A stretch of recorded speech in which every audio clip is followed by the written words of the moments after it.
అసలు నాకు ఇప్పుడు ఈ టైంలో ఇవన్నీ అవసరం అంటావా? అసలు ఏమైందంటే అండి, వివరంగా చెప్తాను, ఖచ్చితంగా వినండి. ఎవరైనా సరే మన ఛానల్ని కొత్తగా చూస్తారంటే మన ఛానల్ని సబ్స్క్రైబ్ చేసుకొని సపోర్ట్ చేసుకోండి. ఇక్కడైతే ఒక చిన్న కొలంల కింద ఉంటుంది, చాలా అంటే చాలా బాగుంటుంది. ఖచ్చితంగా ఇటు సైడ్ వచ్చిన వాళ్ళు ఎవరైనా సరే విజిట్ చేయండి, చాలా అంటే చాలా బాగుంటుంది. సో అసలు ఏమైందంటే అండి, నేను మా చెల్లి మా డాడీ ముగ్గురం కూడా మార్నింగ్ నుంచి ప్లాన్ వేసుకున్నామండి. సాయంత్రం కొత్తపల్లి వెళ్దాం అనేసి. సో ఇంకేం చేస్తాం, అలా ఉండిపోయాము. ఇప్పుడైతే టూ అయింది. సో ఆ టైంకి అయితే మేము ఇంకా బయలుదేరాము.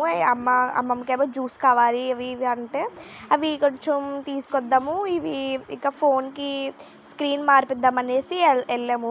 సో అక్కడికి వెళ్ళి తీరా చూస్తే ఎంత ఎండ అంటే అండి, ఇప్పుడు కనీసం 45 degrees ఉంటుందేమో. అంత ఎండలో వెళ్ళి చూస్తే అక్కడ షాప్ లేదు. సో ఈ షాప్ లేకపోతే ఇంకా జ్యూస్ షాప్ లేకపోయిందంటే మా ప్రాణాలు పైకి వెళ్ళిపోతాయి. ఇంత కష్టపడి వచ్చినప్పుడు ఈ షాపే లేదని మాకు బాధ వేస్తుంది. నాకు ఆ జ్యూస్ షాప్ లేకపోతే చచ్చిపోతాం మేము ఇంకా అనేసి అనుకోని జాయిగా చూస్తే ఆయన లేరండి అక్కడ. సో షాక్ అయిపోయాం మేము, ఇది కూడా లేదని అనుకుంటే అప్పుడే ఆయన లోపల నుంచి వచ్చారు. సో ఇంకా మామూలుగా కదండి, ఎండిపోయిన పొలంలోని నీళ్లు వేస్తే ఎలా ఉంటుందో అలా ఇంకా మరి మామూలుగా లేదు మాకు ఆనందం. సో ఇంకా అలాగా వెళ్ళి జ్యూస్ తీసుకొని వచ్చేసామండి. ఇంకా వచ్చేస్తే ఇదిగోండి ఇలాగ ఇటు సైడ్ అయితే మా ఊరు విజిటెడ్ ప్లేసెస్ అయితే చూపిస్తాను. ఇటు సైడ్ మా ఊరికి వచ్చే వాళ్ళు అయితే ఖచ్చితంగా విజిట్ చేయాల్సింది. మంచి ఫోటోషూట్ కూడా చాలా బాగుంటుంది. సో ఇంకా అప్పుడు అలా జ్యూస్ తీసుకొని వచ్చాము. ఎంత ఎండ అంటే చాలా ఎండ.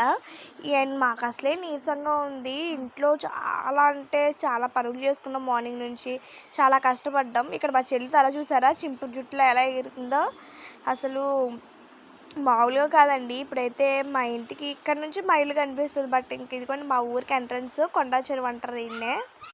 సో ఇదే మా ఊరికి ఎంట్రన్స్. అక్కడైతే అడవి కింద ఉంటుందండి మా ఊరికి ఎంట్రన్స్. ఇంకా సో ఇలాగా ఈ జ్యూస్ అన్నీ తీసుకొచ్చేసుకొని ఇంత కష్టపడి ఇలా వెళ్ళినందుకు కనీసం ఆ ఫోన్ లేదని చాలా బాధపడిపోయాము.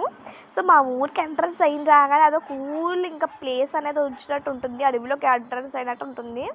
సో ఇంక ఇలా పక్కకి వెళ్తే మా ఇల్లు అయితే వస్తుంది. అతి కష్టం మీద కొత్తపల్లి వెళ్ళి జస్ట్ ఫ్రూట్స్ అండ్ జ్యూస్ తెచ్చుకొని వచ్చాము. సో ఇదే అండి మా ఇల్లు. ఇక్కడ ఇలాగ రోడ్డు పక్కన నుంచి చూస్తే ఎలా అనిపిస్తుంది. వచ్చిన రాగానే మా డాగ్స్ అన్నీ వెల్కమ్ చేస్తాయి మీకు. ఇంకొచ్చిన రాగానే చెప్పులు పక్కన పట్టేసి ఇంకా లోపలికి వెళ్ళిపోవాలి. సో ఇలా లోపలికి వెళ్ళిపోయిన రాగానే అమ్మమ్మకి జ్యూస్ ఇచ్చేసాను. సో అందరం కూడా వేసుకొని తాగుతుంటే ఎంత కష్టపడి బయటికి వెళ్ళిన ఫలితం ఈ జ్యూస్ తాగేటప్పుడు అనిపించింది మాకు. సో ఇంకా ఫ్యాన్ వేసుకొని కూర్చున్నాను, అంతే అండి, ఈరోజు అయిపోయింది.